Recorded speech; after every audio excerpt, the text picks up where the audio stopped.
Okay, so this is what I've done. I have evidence here about Rwanda.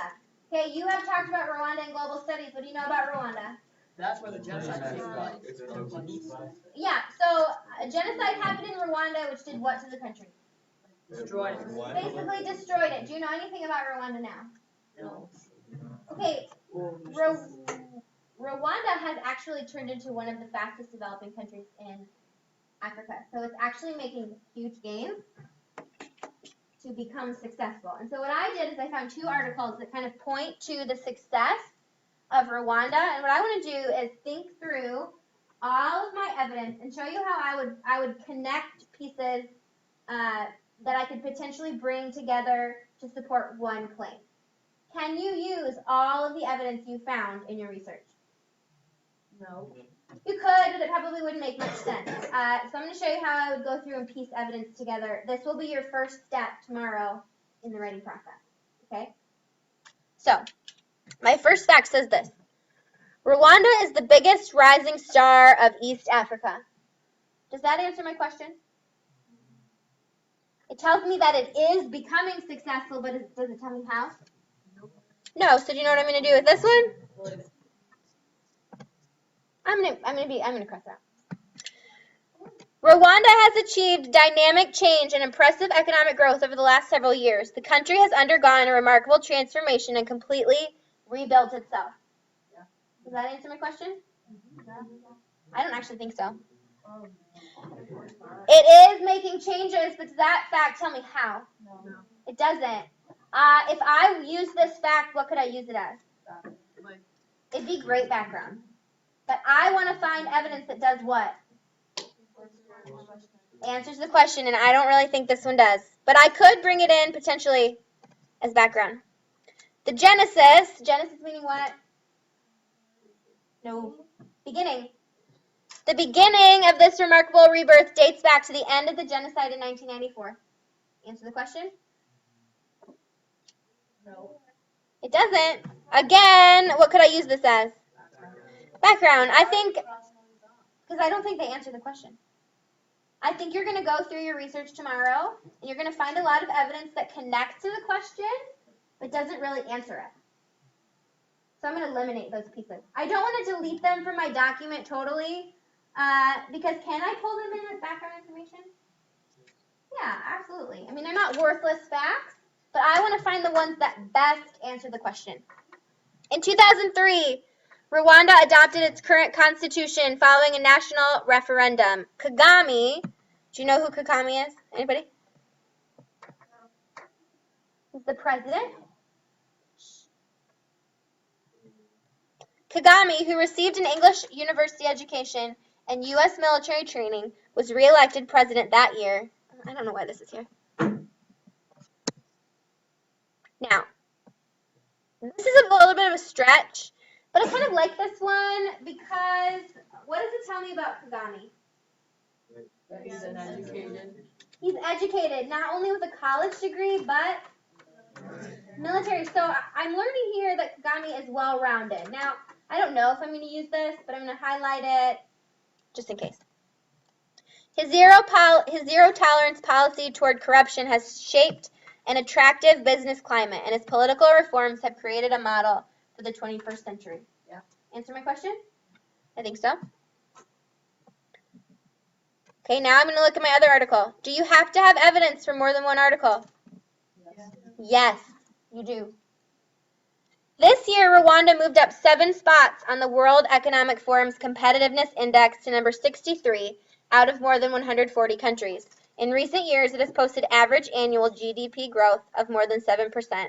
The country's unlikely economic success can be traced back to its president. Background. What's it pointing to? Yeah. Are you starting to see a connection between my facts here and my facts up here? Now, this is great information here, but what should it be used as? It could actually be commentary. Actually, Michaela, I think you could reference how the leadership is boosting these numbers. Or, you're right too, it could be background information. But it doesn't necessarily directly answer my question. Kagami's concept was, if we can have a country that really works, everybody speaks English, the internet is super fast, the airport is totally free of corruption, we can then lure to Rwanda all the companies and economic interests that are working in this entire region. Yeah. Does it answer my question? Yeah. I like this one because it's giving me specific things Kagame has done to improve Rwanda. He has, everybody speaks English, the internet is faster, and the airport is free of corruption. Now, why would you want a good airport? Yeah, I mean, if you think about when you travel places, what's the first thing you see? The airport. You make your first impression when people step off the plane into your country. And if it's a bad airport, are they going to want to come back?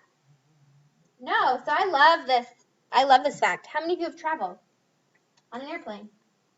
You can bring that into your commentary. I mean, even if you haven't, I think you know that. Okay, anyways. We want to learn a lot from Singapore that has been very successful, that has turned a lot of challenges historically into a lot of opportunities. Kagame says, it's about how they've invested in people, skills, technology, high-value products they've been able to put into the marketplace. So it's our aspiration. Yes, no?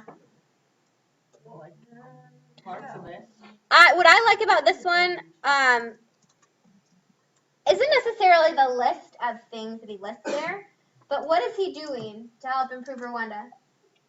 Brianna? Yeah, he's looking at what other countries are doing to succeed and bringing those strategies to his own country. Is that going to help them? Looking at other successful countries? Yeah.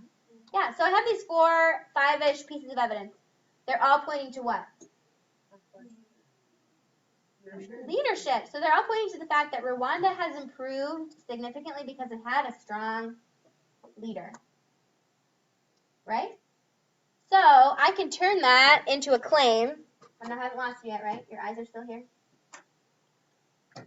Are you ready for this? You ready to be amazed? It's like magic. I wish mine would do that. I know. Wouldn't that be nice? Too bad. Here's my claim. A country must have a strong leader for success or improvement to take place. My claim is a restatement of what? The essential question. I just answered the question in a statement. A country must have a strong leader for success or improvement to take place. My evidence is here. I pulled in his education. And then there's this quote. And this quote.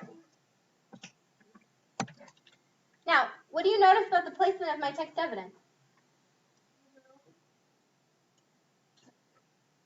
How many pieces do I have?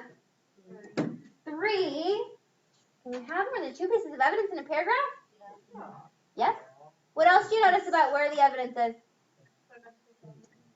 Does commentary come after every piece of evidence? No. These 2 facts were so strongly connected that it didn't make sense for me to separate them with commentary. You can start to break the mold. This is traditionally where I find 9th graders to be frustrated because what you want to know is exactly how it should look. But your facts are all different. Riley's facts are different from Nick's facts, which are different from Catherine's facts, which are different from Savannah's facts. So can their paragraphs look identical? No, they can't. And so you have to think, you have to look at how your evidence fits together, how it supports your claim, and format your paragraph based on that. Okay? Questions?